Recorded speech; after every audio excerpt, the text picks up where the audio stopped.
sampai tanggal 27 September.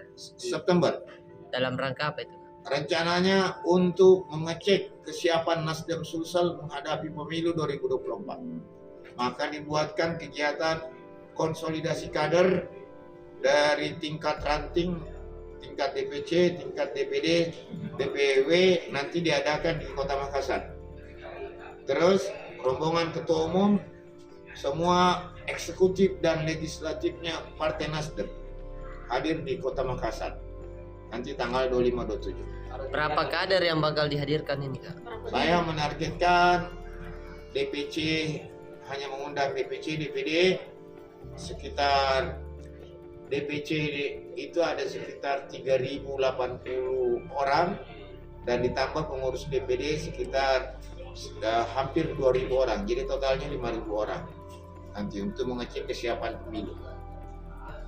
Ada kegiatan kamu dibikin? Kegiatan konsolidasi kader dan undian IKTA Nasdem. Iya. IKTA Nasdem.